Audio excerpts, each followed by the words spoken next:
What is up, Humanistas? We are once again back with another episode of Humanity Unfiltered. Muli, ito ang podcast ng mga humanistang hindi pagod. Slide lang! Ako nga pala si John Ray Andana. Ako si Leon Mendoza. Ako si Darren J. Tagala. Ako si John Lloyd Bamyon. Ako naman si Hazel Garcia. Wait! Ikaw. Ako si Andre Isina! Wait.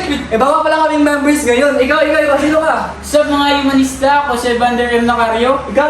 At ako ang humanista ng labo, Alden Pix Lambinicio. Muli, ito ang Humanity Unfiltered. Ito ang podcast ng mga grade of students from Yung Secondary! So, our topic for today is about misinformation. Since, di ba lahat naman tayo alam na napapalapit na yung election for senators, governors, and local governments. So, natural kapag election, di ba, talamak ang mga fake news, di ba? Naalala niyo ba nung panahon na BBM at Lenny? Sinong Lenny? Sinong Lenny dito? Sinong Lenny? Lenny! Ay, ano kayo? Bigay mo. Ba't nakaras to? Ba't nakaras to?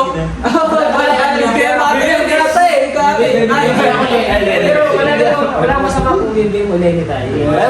Pero looking back ng election, ng presidential elections, talagang super talamak ng mga fake news na kumakalat sa social media, sa society natin. Like, for example, yung about sa Lenny Lugaw, like yung bobo daw si Lenny. Well, bakit hindi naman bobo si Lenny ah?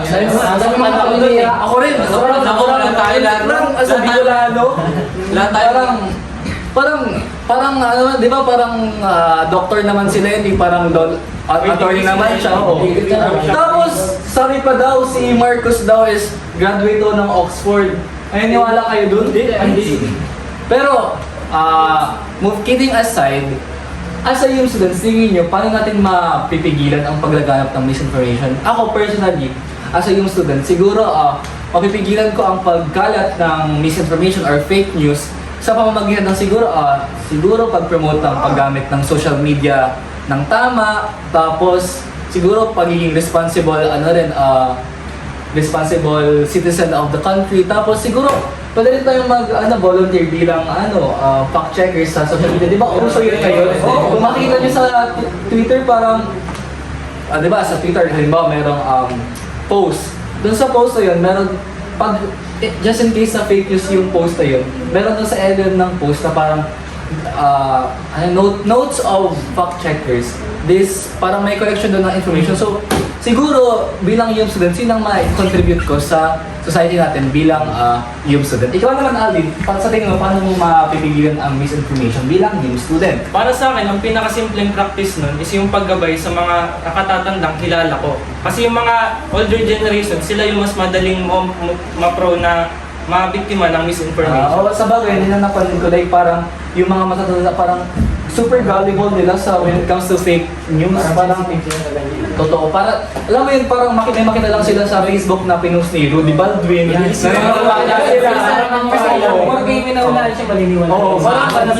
Parang basta makita nila sa Facebook, tapos maraming likes, is parang, ay, totoo to kasi, popular to po na to. Parang gano'n yung mga matatanda ngayon. So, siguro, tama yung sinabi natin na, siguro, i-guide din natin yung mga elderly natin sa paggamit ng tamang social media. Ikaw naman, Pamyon, sa tingin mo, paano bilang student ng UMS, how will you prevent the spread of fake news and misinformation? Sa totoo lang, parehas kami ng IDNL din. yes. Kaya ikaw din. wala akong masyadong mabibigay na bagong Insights. Okay. Yeah, yun, So, okay lang naman yun kung wala kang sabi, since tama naman talaga yung sinabi na Alvin na guide the elders, kasi I believe na sila bagay yung parang foundation ng society natin ngayon, na parang sila yung when it comes to major decisions, sila yung parang involved sa sa national natin peace, ganon. So ikaw naman, Hazel, sa tingin mo, bilang yung students, paano mo mapipigyan ang pag-spread ng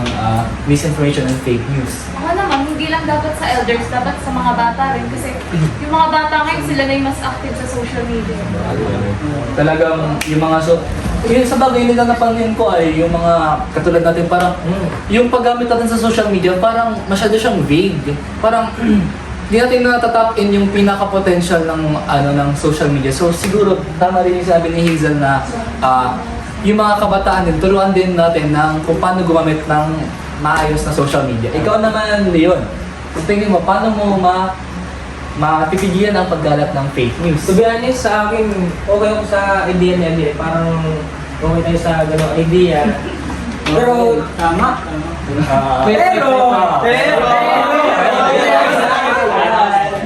gaya nga sabi niya, magawa na tayo dito parang splitting something, gano'n. Pwede natin gawin, pero,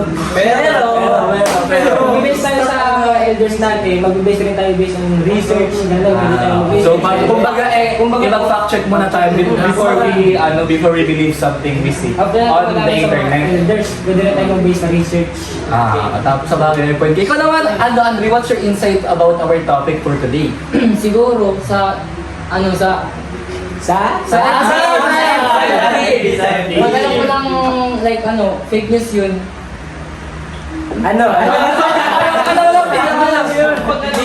Ikakalat ko na siguro sa mga FB friends ko, at least aware sila. Paano yung kalat, like, ipopromote mo yung fake Hindi, news? di ba? Parang Forward ko lang. forward Kumbaga, Parang i-forward mo, tapos babalaan mo siya. Ganun. Go, ano, narito naman ako. Ikaw naman naroon. Ako naman, aparesa lang kay Aldin kasi, lalo na sa akin, mga kasama ko sa bahay, matatanda. Ako syempre bilang yung student na Hindi ko naman ikaw lang yung bata sa inyo. Oo, pero di ko naman sinasabi na alam ko na agad kung fake news o hindi. Pero kasi sa generation natin, madali na lang naman natin malalaman kung fake news yun o hindi.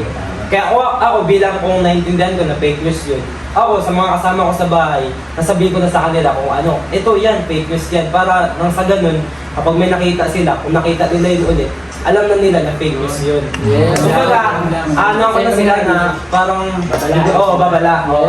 Yan, fake news ang ganyan. So, since already din natin yung mga insights ng mga nating members, let's hear it from Evander itself. So, ikaw bilang yung student, bilang bago rin naming member, ano sa tingin mo ang magagawa mo bilang yung student na pigilan ang paggalat ng fake news? Actually, umpisahan ko muna sa sarili ko siya. Ano na? Umpisahan ko muna sa sarili ko. Maganda yun. Nakalimutan na natin sa sarili natin. Siyempre para sineshare mong balita, tapos hindi mo pa alam na fake news yun. Dapat alamin mo muna. Sabis mo sa sarili. May point ka. Talagang unahin mo ng sarili bago ang iba. Bilang sa fake news, sa totoong buhay, unahin mo na sarili natin.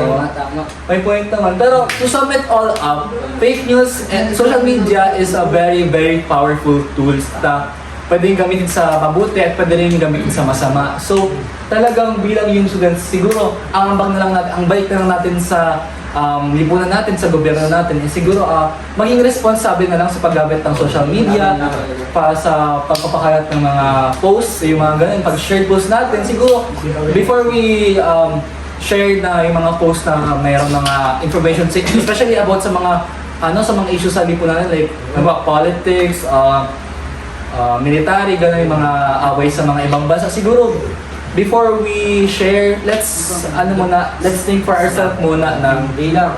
ay, totoo ba to? Makatotohanan ba to? Diba? Oo nga, hindi lang sa social media, kahit sa personal. Oo, tama. Dapat ma-stop, no ending muna. Pero di rin maiiwasan yung mga fake news na yun no? Hindi na yung mawawala sa Hindi na maiwasan, pero pwedeng bawasan. Sa, di ba, narinig niyo yung balita? Di ba darating yung halalan? Oo. So, narinig yung balita about sa pagsama ng Comelec at TikTok. Ay, narinig ko yun! Sila upang Oo. yun ang fake news sa Saka pati, yung TikTok is parang hindi niya na inaalaw yung any advertisement. Wala na siyang pagpapromote ng political candidates. Pero bawal na ang pag-promote ng political candidates sa TikTok, pero pwede pa rin ang political statements. Kumbaga, pwede kang magbigay ng opinion mo about sa gobyerno, pero bawal kang mag-promote ng isang kandidato. So parang ganun yung agreement ng TikTok tapos ng Comelec. Pero dagdagan ko lang sinabi mo, Evander, yung agreement ng TikTok and Comelec is parang katulong ng Comelec ang TikTok sa pagbawas at pag-fact-check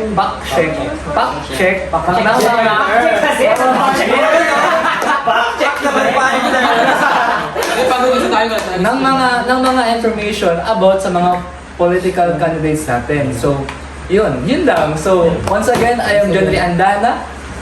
Ako si Leo Mendoza. Darren ng G Tagala ulit. Yan, latest pamiyon. Islan Garcia. Andre Philip Encinas. Evander M. Lacario. At Alden Biggs Lambinicio. Muli, ito ang Humanity Unfiltered. Ito ang podcast ng mga humanistang hindi pagod. Slide lang!